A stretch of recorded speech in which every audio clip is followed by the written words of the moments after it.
Hey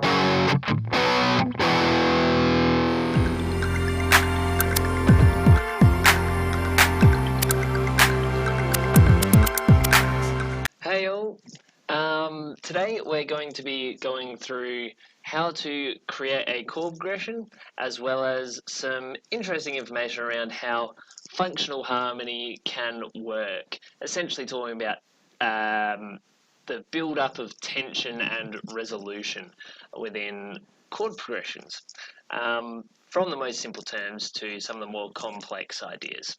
So in the last video we went through and we've actually created all of our chords, and we've got all of our chord qualities down here. So our 1 major, our 2 minor, our 3 minor, our 4 major, our 5 major, 6 minor, and 7 diminished. These are going to be consistent chord qualities as long as you have created your chords based off of a major scale or major key signature. The next thing that I want to talk to you guys about is actually choosing what order we want to put these chords in, because from here, of course, we could just have a bit of a guess and just choose some chords at random. So I could say, oh, I'm going to go my 1 major to my 2 minor to my 5 major and then to my 4 major.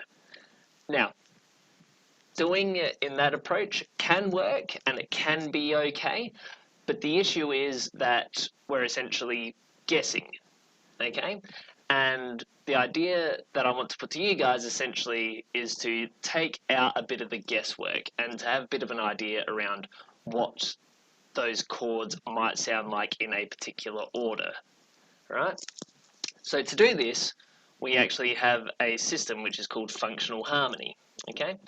Now, after we've set up our chord progression, once we've actually set up all of our chord qualities, such as major, minor, diminished, and attributing them each a number from 1 to 7, what we can do is we can actually, because with functional harmony, people a long time ago who were a lot smarter than us worked out how these chords and stuff actually sound in relation to each other, okay? Now we've built all of our chords, we can attribute qualities, and then what we're going to do is have a talk about the different amounts of tension or resolution. I've created a little list here which breaks down the chords into their relevant groups. So there are 2 different names. There's the formal name and then the informal name that I've attributed to them. So our formal names are tonic, subdominant, and dominant, okay? Those accordingly are home, away from home, and then go home, okay? So I'm going to nab this little bit of information here and pop that onto my key choice table Word document here, okay? I'm also going to put the formalized names at the front: tonic, subdominant, and then dominant. Okay, now each of these have different varying degrees of being at rest or being tense. Okay, so these 3, which are our tonic chords or our home chords, which is our 1 major, our 3 minor, and our 6 minor. So in this it'd be our D major, our F sharp minor, and our B minor, are all the most at rest chords. So I'll put that there. So at rest. And I'll put it all lowercase. Right, so those are our most at rest chords. So when they're played, it will sound more relaxed. Now it might sound happy if you play a major chord, or it might sound sad if you play one of the minor options. But the idea is that there will be very little tension there. Okay, you'll play it and it'll be resolved, nice, and relaxed. Okay. Then we have our subdominant, our away from home. Okay, so I'll put little tens. Okay, so a little bit of tension. It's not like you're at home or you're heaps far away, but you're just up the road. You can see home, but you don't necessarily want to go home yet because you're feeling somewhat comfortable, but you might be a little bit on edge, okay, to really draw this metaphor out, okay? So a little bit of tension there. And from this chord, you can, from these chord options being your 2 minor, so in this case E minor or 4 major being the G major, you can sort of go either way. You can either go home or you can stray further away from home. All right? And there'll be a bit of tension there, but not a whole bunch. Okay? So, nice idea to add a little bit of colour there. Then this one here, very tense. So this is our dominant, our go home chord. So this is, you've gone further than up the road from your home. You are now out in the forest. Things are very tense and you want to go home. You want to resolve. Okay? The chord options for this are your 5 major being your A major or your 7 diminished, in this case being a C sharp diminished. Now, the 7 chord is very rarely used in EDM type music, right? Because it has a lot of tension about it. Your 5 major, arguably more common. Now, the thing is that these rules don't necessarily need to be used all the time.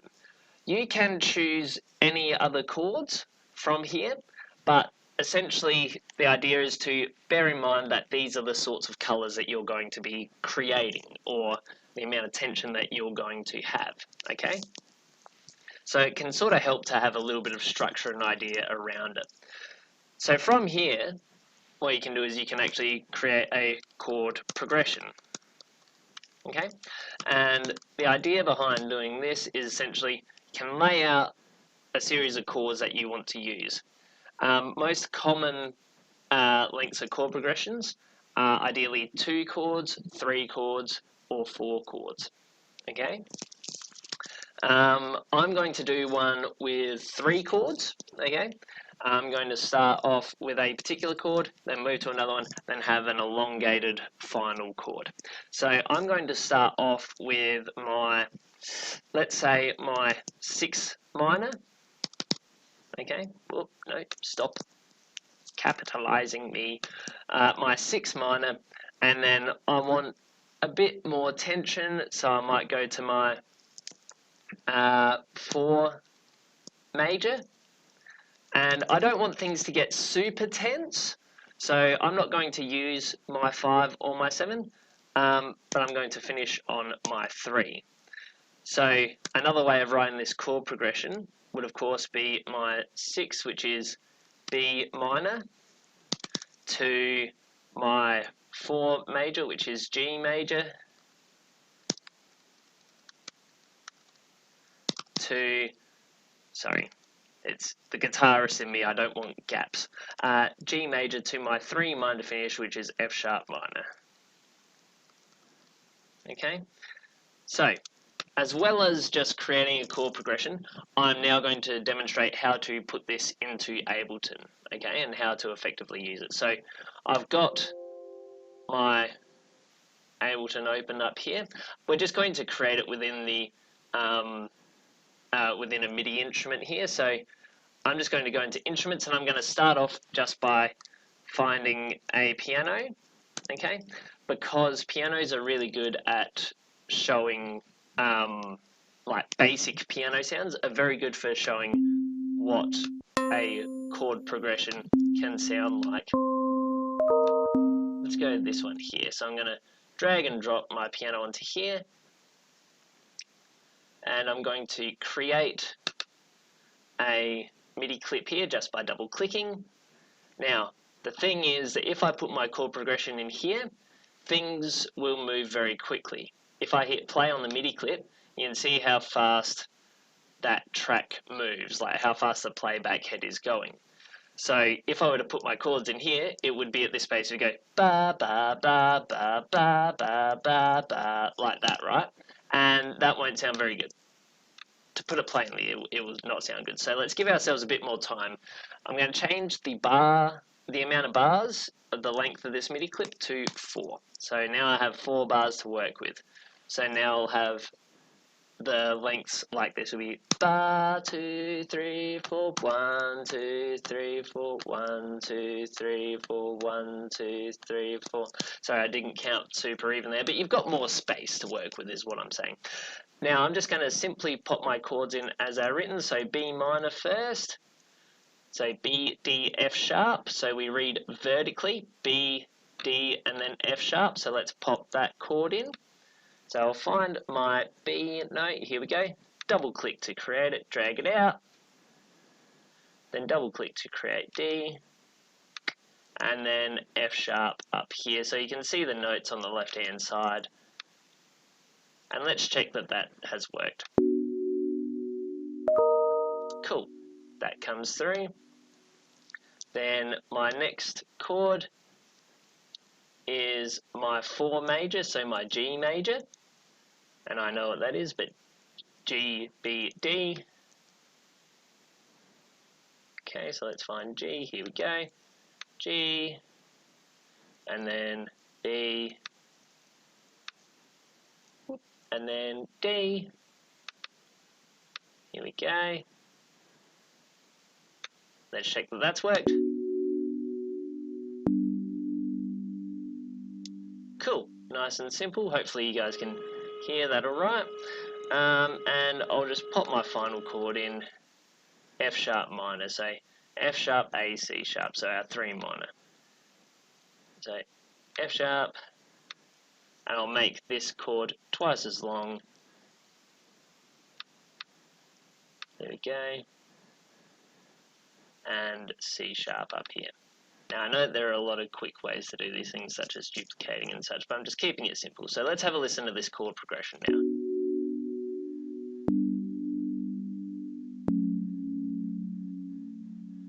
Nice, it sounds unresolved, which I don't mind the sound of. Nice. And the thing is that you don't have to stay with this chord progression. You can change it around and stuff if you want. Like, for example, I'm going to see what it sounds like if I pop this chord back in here. So just going back and forth. So, dat, dat, dat, dat. Let's have a listen.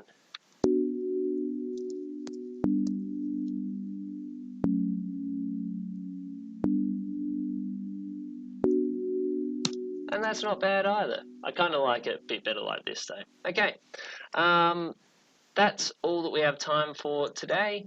Thank you for watching. Hopefully you've learned some bits and pieces about functional harmony.